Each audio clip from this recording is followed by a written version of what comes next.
Bonjour et bonsoir en fonction de l'endroit où vous vous trouvez sur le globe, où vous recevez Gabon Télévision chez vous. Nous sommes là dans le cadre donc de la suite de la 28e édition de la Coupe d'Afrique des Nations, troisième et dernière journée éliminatoire du groupe D. Les matchs du jour, Botswana, Mali à Libreville et Ghana-Guinée à Franceville, un groupe encore indécis. C'est vrai que le Ghana est légèrement favori pour être qualifié déjà et occuper peut-être la première place, mais c'est un groupe où toutes les équipes ont encore leurs cartes en main. Avant d'en arriver au match du jour, on va faire un petit débriefing de la journée d'hier. Vous le savez, les Panthères du Gabon ont encore gagné, cette fois face à la Tunisie, 1-0. C'était au stade de Franceville. Nous allons suivre la synthèse de cette rencontre. Un public à l'unisson dans ce stade. Tant jeté, il arrive à gêner Stéphane Guéman, peut-être avec un peu moins d'expérience. Voilà la touche de Mouélé. Attention, la défense nigérienne. On va frapper à côté. Exploit de Tunis. Ah oui, il avait marqué un formidable but. Au stade El-Messa. Oui, un peu dans cette... Oui, belle passe en profondeur, mais Ekwele Manga, très intelligent, accompagne le défenseur. Il ne fait pas de faute, il le gère. Non, c'était Rémi Ebanega. Vous voyez bien une belle remise, on lui met le ballon sur le côté. Il s'applique pour centrer. Demande la défense très naïve. Là, il doit enchaîner plus rapidement. Il doit enchaîner plus rapidement. La solution Poco, hein. Oui, c'est de mettre aussitôt dans le but. Là, il devait enchaîner plus tôt. Il devait enchaîner, il n'aurait même pas peut-être eu besoin du contrôle. Monsieur Biyogo Poco, oui, qui a réussi quand même à le récupérer. Stéphane Guéma pour le centre. La tête de la but. Ouvre tout le score de Pierre-Emerick Aubameyang. Magnifique.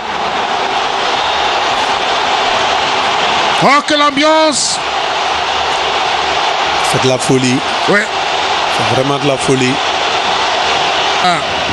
Le Stéphanois joué au stade de l'amitié sino-gabonaise entre... C'est parti. Attention. La frappe. Ah, il y a danger. Parce que les attaquants n'ont pas suivi. Vous voyez bien, il y a un cafouillage, une belle frappe. Sonor qui est totalement monté. Hein. Et il manque ses centres depuis le début. Ouais, ça n'a jamais été une qualité fort, pour Moussono. Il n'a jamais été fort. Il est parti tout de même. Que va-t-il faire le centre? Voilà, ce n'était pas le bon extrait. Ça, c'était le premier match face au Niger, remporté 2-0 par les Panthères du Gabon. Dans tous les cas, vous le savez, vous l'avez suivi en direct, le Gabon a battu la Tunisie 1-0. Dave Moubele, un Gabon qui termine avec 9 points, 3 matchs, 3 victoires. Qui l'eût cru?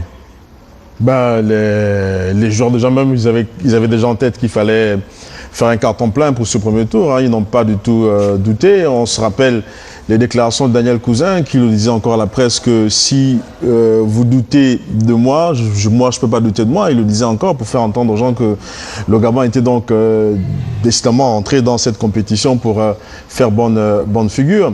Je crois que les pronostiqueurs n'ont peut-être pas vu très tôt venir cette équipe gabonaise-là, mais les gens pouvaient déjà se rétracter en voyant la première prestation face au Niger, qui restait quand même l'une des plus belles prestations de cette CAN-là, 2-0, une détermination chez les Gabonais qui ont connu une phase de préparation en dents de scie, avec des résultats que l'on connaissait plus ou moins. Gernot Rohr aussi, il n'a pas arrêté de le dire aussi, qu'il croyait donc au potentiel de ces joueurs, même si les hommes de médias que nous sommes n'avons souvent pas été tendres avec lui, mais ayant quand même le courage de reconnaître qu'il reste un grand coach, puisqu'il rentre dans l'histoire, qu'on ne le veuille pas. Il reste le premier technicien à la tête du Gabon, avoir donc permis à une équipe nationale du Gabon de prendre trois victoires d'affilée sur une phase de qualification pour le tour suivant d'une compétition africaine de football. Ça, c'est bien pour le Gabon. C'est bien pour lui-même aussi qui y croyait, parce qu'il n'a jamais arrêté de défendre ses garçons et de défendre aussi son plan de travail. Il savait où il allait. Il avait donc le temps de pouvoir nous sortir ce qu'on a aujourd'hui. Il a été puriste dans sa manière de faire les choses. Et je crois que cela n'étonne personne de voir le Gabon à ce stade de la compétition avec autant de détermination, de conviction, mais aussi on le sent la manière de pratiquer le football. Alors, ça, c'est bien. Alors, nous avons croisé le Niger, une équipe très physique. Nous avons croisé la Tunisie, Tunisie, une équipe très technique. Nous avons croisé le Maroc qui allie pratiquement technique, tactique et physique. Ouais. Alors, mais il se trouve quand même des gens à redire que ce sont des victoires à remporter au hasard. Non, je crois que les gens ont une mauvaise connaissance du football gabonais. Il faut un peu se replonger dans le projecteur pour se rendre compte que le Gabon, c'est toute une tradition de football. Et l'équipe nationale, c'est toute une sorte de variation en matière de constance sur le plan continental. À ce niveau, c'est un peu dommage que beaucoup de spécialistes le disent dans des médias que l'on respecte beaucoup. Mais c'est un peu, je veux aussi dire, un peu insultant pour le Gabon de se rendre compte que des confrères font parfois des analyses qui ne, je dirais à la limite, en griffe, qui frisent un peu le ridicule. Pensez qu'à ce stade de la compétition, et que l'on ne soit arrivé là que par simple coup de génie, je dis que c'est presque insulter le Gabonais, c'est pas du tout vrai. Le Gabon, on en a vu depuis 2010 déjà la phase éliminatoire qui nous amène en Angola. C'est un long processus à 2 tours qui nous amène quand même en Angola. Nous sortons de là la tête haute, on arrive en Coupe d'Afrique des Nations en Angola en 2010, on n'a pas du tout été ridicule. Victoire face au Cameroun, ça c'était inédit. Personne ne disait que le Gabon pouvait s'en sortir face au Cameroun après 2 revers subis pendant les éliminatoires, cumulés Coupe du Monde et Coupe d'Afrique des Nations en 2010. Déjà, ça pouvait permettre aux gens de comprendre que le Gabon, étant donc pays organisateur, en plus de la détermination, possédait aussi donc des atouts essentiels dans ses composantes. C'est quand même une équipe qui se qualifie, c'est quand même une équipe qui va en Angola, qui n'est pas ridicule, qui se fait éliminer par ce que l'on connaît. Ensuite, quand on arrive en 2012, c'est une équipe qui a été donc préparée sur le long fil. Le coach n'a pas cessé de le dire qu'on était en phase de préparation de rodage. Pour lui, il fallait donc mettre l'homme qu'il fallait à la place qu'il fallait et trouver un mécanisme de fonctionnement. Il l'a fait dans les doublures de poste. On ne le dit suffisamment pas, mais Gernot est arrivé à nous régler le problème de la profondeur du banc plutôt. Ça a été résolu. En trouvant des doublures. Ça, c'est clair. Aujourd'hui, qu'on le veuille ou pas, Moussono et Mouilé sont à même de faire asseoir, et ils le font d'ailleurs, Amboro et Mundunga, qui savent que c'est de la concurrence et c'est du costaud en face aussi. Ça, c'est bon, ça crée de l'émulation dans un groupe. Donc, à ce niveau, dire que le Gabon est arrivé à ce stade de la compétition par simple coup de pouce, je dis que c'est un peu insulter le football gabonais. Et ce n'est pas du tout normal que des spécialistes en la matière le disent sur des médias que l'on respecte. Et ça, nous avons même entendu un consultant sur une radio internationale dire que quand le Gabon avait fait le tour d'honneur après la victoire face au Niger, le consultant a dit qu'il pense que c'était le dernier tour que le Gabon faisait, et sans savoir que on avait le Maroc et la Tunisie, qui sont 2 équipes qui ont déjà remporté cette Coupe d'Afrique des Nations. Et quand on regarde le match sur les 90 minutes face au Maroc et les 90 minutes face à la Tunisie, rien ne dénote de ce qu'un match aurait été truqué ou quoi. Non, les gars ont mouillé le maillot et puis ils ont gagné tranquillement. Non, je crois pas. Et ça ne fait que commencer. Non, je crois pas. Je crois que ce qui est essentiel pour ce consultant que l'on respecte beaucoup, qui a une grosse vision sur le football africain, qui n'est pas des moindres, c'est pas souvent monter les propos des gens. Je crois que le Gabon a largement prouvé qu'il détient des ressources essentielles pour arriver très loin dans cette compétition. Et je parie ma tête que le 12 février, le Gabon entier pourra encore faire ses tours d'honneur en remportant dans le Saint Graal cette Coupe d'Afrique des Nations. Le Gabon dispose des atouts. De potentialités pour rivaliser avec les meilleures équipes africaines. Le Nigeria, la Tunisie, le Maroc, c'est pas des petits poussés, ce sont des grosses équipes qui viennent avec la ferme ambition de jouer les premiers rôles dans cette compétition. Mais en face, ils tombent en face d'un bon Gabon qui est bien discipliné tactiquement, qui en plus est déterminé. Je crois que c'est au niveau de la production du jeu, elle produit le jeu, l'équipe du Gabon. Elle produit un football alléchant, un football conquérant, un football plein de détermination, un football qui a envie véritablement de s'inscrire dans les annales du football continental. On ne peut pas dire à ce stade-là que le Gabon est arrivé comme là par hasard. Je dis non. Le Gabon est déterminé. Que la Coupe se serait déroulée dans un autre pays avec cette génération-là, je suis sûr d'une chose. On ne nous dira pas qu'on a usurpé, je vais dire par exemple le trophée des U-23 ans au Maroc. Ce n'était pas une usurpation des titres. Le Gabon est allé avec l'ambition de faire bonne figure. À ce niveau déjà, les spécialistes pouvaient se dire attention, avant que le Gabon arrive à ce niveau en senior, en moins de 23 ans, cette équipe gabonaise a produit du jeu au Maroc et a fait un résultat probant. Ce sont des résultats qui comptent. Mais voilà, et par conséquent, dans cette équipe gabonaise des seniors aujourd'hui, on en démontre ici, on en démontre là des U-23 ans qui sont bien présents dans cette équipe-là, donc qui connaissent un peu les jeux continentales. Ils ont été au Chan, le Gabon, si on ne le dit pas assez. Le Gabon était au Chan. Donc ça veut dire qu'il n'y a pas une compétition majeure aujourd'hui sur le plan africain. Et nous avons quand même battu la Tunisie, qui est champion d'Afrique du Chan. Attention, je dis que dans ce parcours-là, il faut remonter sur 4 ans. pour effectivement voir la constance d'une équipe de football. Et sur 4 ans, le Gabon a été présent sur tous les fronts. En compétition de club, en compétition des catégories de la CAF par âge, on a été là. Donc c'est dire que c'est un football qui est en pleine expansion, c'est un football qui est en pleine reconstruction, dont les fruits aujourd'hui sont en train d'être récoltés. Donc cette place en quart de finale n'est pas usurpée, au loin de là, c'est une équipe de Gabon qui va encore surprendre davantage ses adversaires et peut aller donc au finish de cette compétition-là. Moi, ça ne va pas m'étonner, hein. J'ai toujours cru en ce potentiel. Très bien. Je voudrais ajouter, pour terminer sur ce dossier, que sur la pression du public, aujourd'hui, l'avantage du stade ne compte plus. On peut jouer sur n'importe quel stade dans le continent, on peut toujours faire des résultats. Et puis, le Gabon n'est pas le premier pays à avoir organisé une Coupe d'Afrique des Nations et gagné à domicile. Il y a eu des pays qui ont organisé et qui ont été battus à domicile, qui n'ont pas. La Tunisie l'a fait en 1994. Tout à fait. L'a miné de son premier match face au Mali. Hein. Donc, c'est une équipe méconnaissable. La Tunisie avait le public, la Tunisie avait les fans. Elle a échoué en phase de poule. Très bien. Elle a échoué en phase de poule. Je crois que cette campagne qui s'orchestre un peu sur le Gabon n'est pas du tout fondée. Je crois qu'on peut revenir sur de meilleurs sentiments et se dire qu'en face, c'est une génération gabonaise qui en veut, qui a faim d'une compétition africaine, qui veut avoir un titre aujourd'hui. Et c'est une génération dorée. Tant mieux pour le Gabon et tant pis pour les autres. Très bien. Pour le Gabon, comme la Côte d'Ivoire, le Gabon a fait 3 sur 3, 3 matchs, 3 victoires, n'en déplaise à ceux qui ne savent pas faire la lecture des événements. Hier également se jouait dans la même poule C le match des éliminés entre le Niger et le Maroc. Pour l'honneur, les Lions de l'Atlas ont gagné par 1-0. Nous allons suivre cet extrait.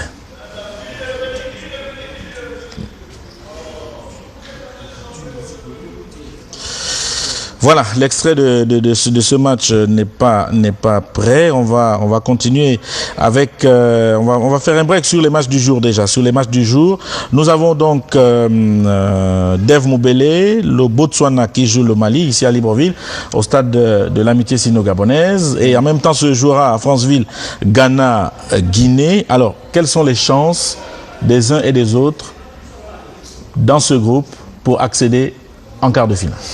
Non, il faut dire que c'est un groupe qui reste assez ouvert hein, pour les 4 équipes. Mathématiquement, le Ghana n'est pas encore à l'abri, même s'il est en tête avec 6 points dans son escarcelle. En face, il y a la Guinée, il y a Mali, Botswana aussi, l'autre rencontre à Libreville qui va se disputer seulement dans quelques minutes. Il faut dire que même le Botswana peut se qualifier dans cette poule-là. Hein. Aussi vrai que cela peut paraître, avec 2 défaites, plusieurs personnes ne vendent pas très cher la peau du Botswana. Mais alors, quel scénario pour que le Botswana se qualifie? Voilà, en cas de victoire lourde du Botswana sur le Mali, donc si le Mali perdait lourdement face au Botswana, et que dans le même temps, le Ghana arrivait donc à dominer le style national, donc la Guinée-Conakry, avec un score aussi assez lourd, dans ce cas de figure, le Botswana peut donc se qualifier. On aura donc 3 équipes à 3 points, c'est-à-dire le Botswana à 3 points, le Mali à 3 points, la Guinée à 3 points aussi, Conakry à 3 points. Dans ce cas de figure, le Botswana peut se qualifier, en tenant compte évidemment du goal average. Alors dans l'autre cas de figure, c'est qu'il y a 2 équipes potentiellement partantes pour les quarts de finale. On a donc le Mali et la Guinée-Conakry.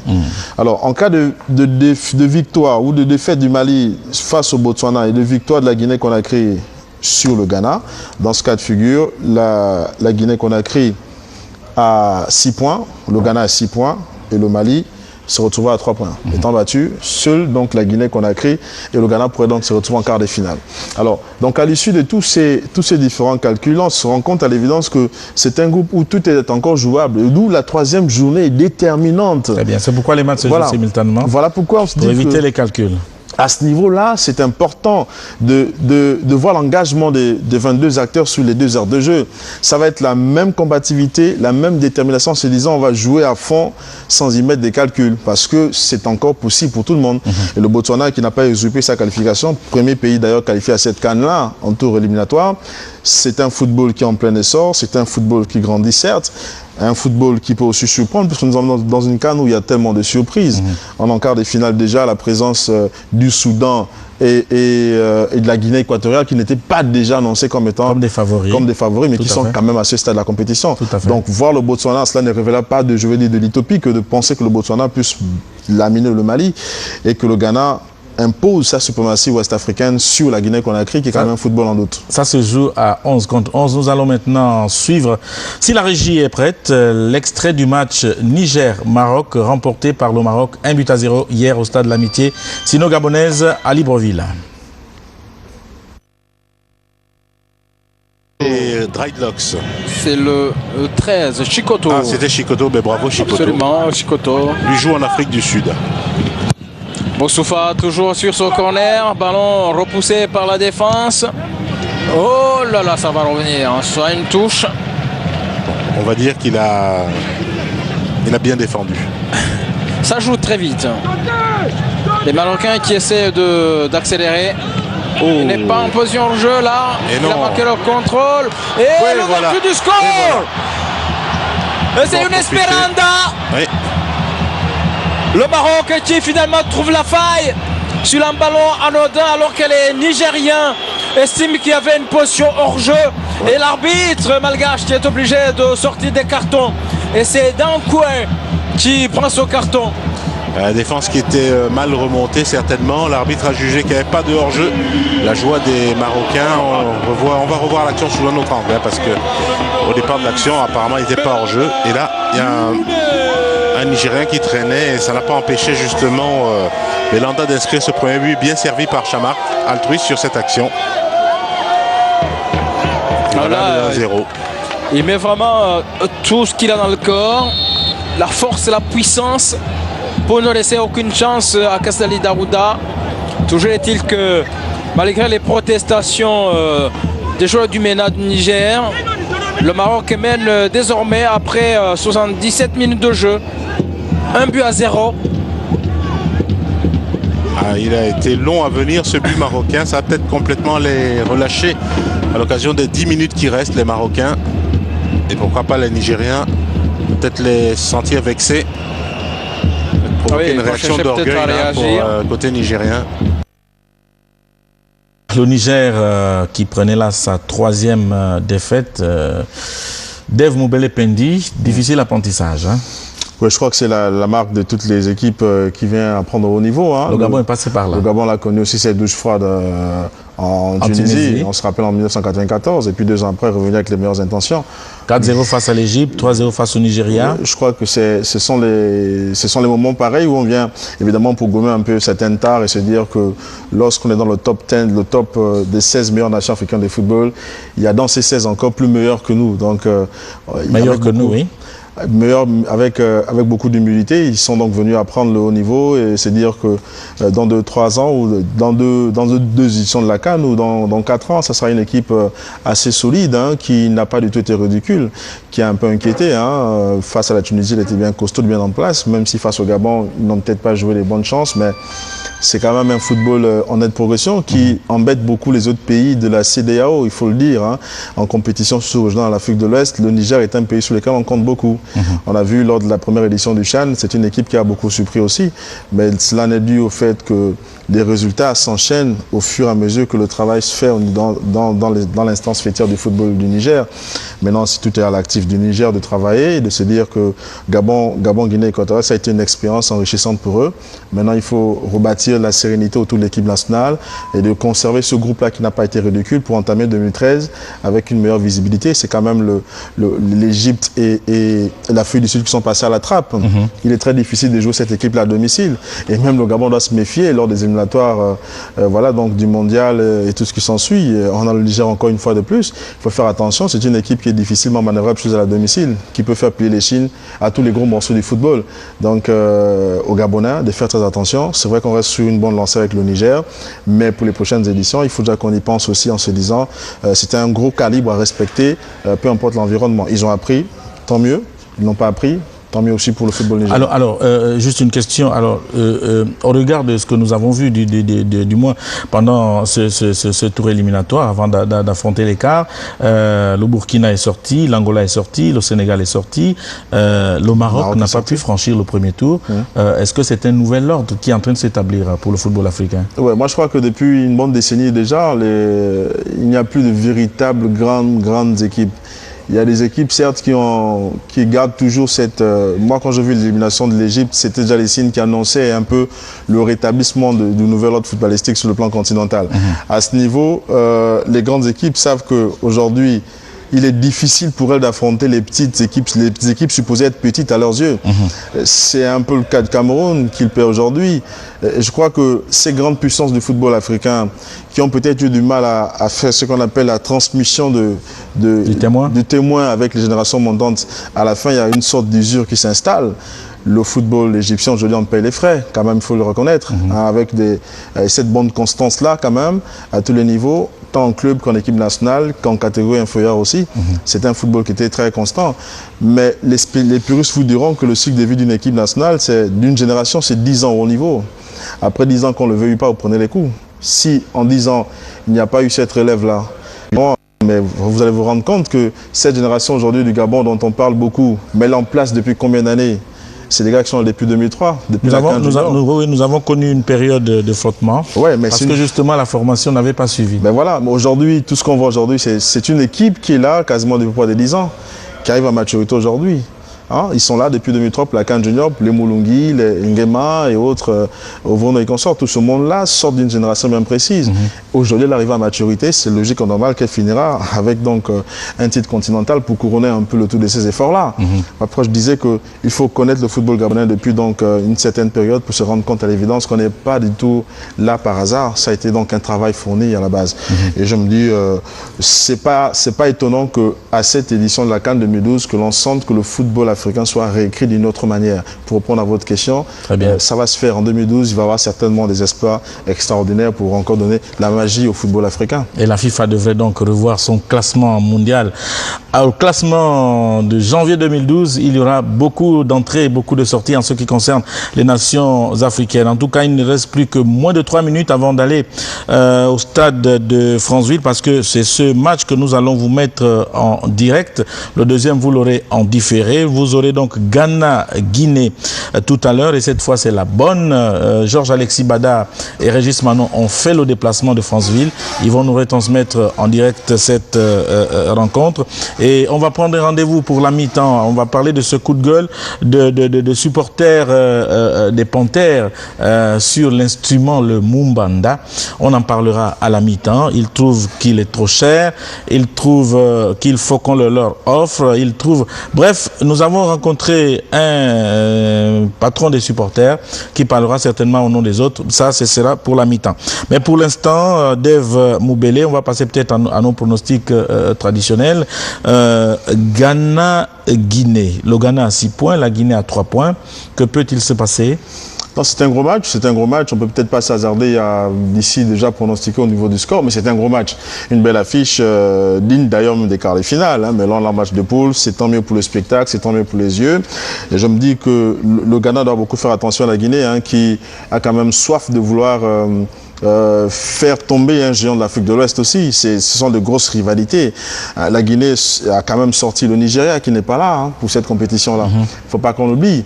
C'est une grosse équipe de Guinée qui a un potentiel, qui a la capacité à transcender dans les grands matchs. Qui a réussi son mélange entre l'ancienne et la nouvelle génération. Oui, c'est l'une des rares équipes dans cette CAN-là. On a vu que l'Angola n'a pas réussi à faire ce savant dosage-là, mais quand je regarde un peu la Guinée qu'on a pris, je me dis à ce niveau, ce soir, il pourra jouer le va-tout, le tout pour le tout, et faire donc plier le Ghana à Franceville, ça peut être possible. Mais non, il y a le Ghana qui est aussi très en forme, collectivement qu'individuellement aussi. Mais la Guinée sait que dans l'autre match se joue aussi une survie entre le Botswana et le Mali. Botswana-Mali, le Botswana qui sort on va dire d'un bouillon de zèbre. Oui, j'ai beaucoup de sympathie pour l'équipe du Mali. Je me dis qu'Alain Giresse a peut-être appris de ses erreurs face au match précédent parce qu'il était un peu crispé. Limite. Un peu limite dans ses choix. Solution. Alors qu'il a un riche effectif, je me dis, bon, là, il n'a pas autre choix que de nous mettre une équipe très offensive d'ailleurs pour tuer rapidement les ambitions botswanais dès les 5 ou les 10 premières minutes. Pas de ronde d'observation, attaquer d'aussitôt et que Keita joue à son meilleur niveau, qu'il soit plus plus responsable dans la prise des décisions dans cette équipe-là, qu'il fasse vraiment preuve de leader incontesté de cette équipe du Mali. Donc si c'est une équipe du Mali qui joue très décontractée, ce soir, on aura forcément un bon football. Et je me dis que le Mali peut s'en tirer à bon escient avec un score peut-être pas aussi dur que celui de la Guinée-Conakry, parce que le Botswana ne veut pas être aussi être ridicule. Ils vont devoir fermer, attendre et placer quelques contres. Et je me dis, avantage pour le Mali si cette équipe-là joue sans pression. Et dans le second match, attention à la Guinée-Conakry qui peut surprendre le Ghana à tout instant dans ce match-là. Merci Dave Moubele Pendi. Un téléspectateur vient de nous envoyer un message.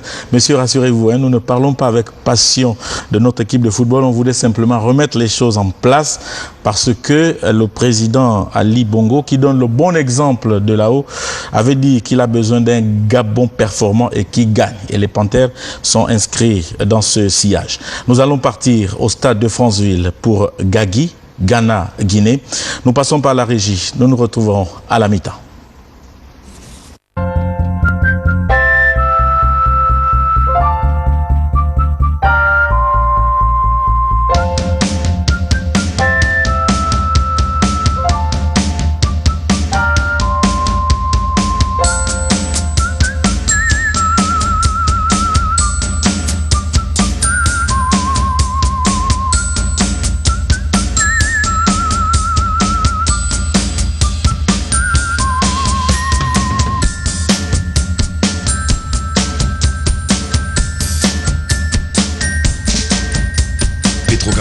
Toute notre énergie pour vous servir.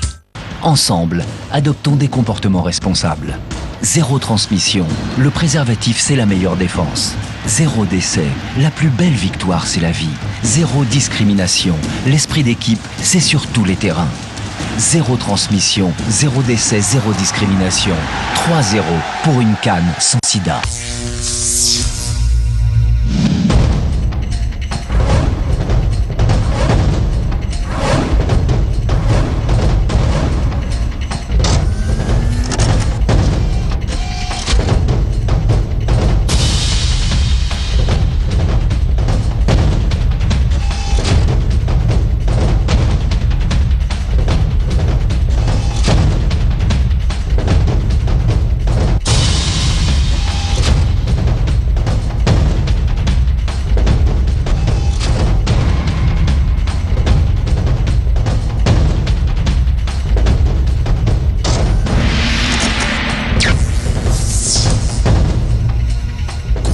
ACK, une ambition légitime au cœur du développement.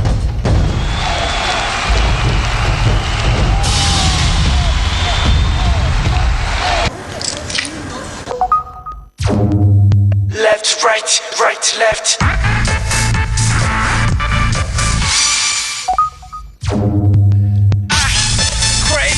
Double carte SIM, messagerie chaton, coque de différentes couleurs, Samsung Plus. Restez en contact durant la Coupe d'Afrique des Nations Orange avec le nouveau Samsung Chat 222 Plus.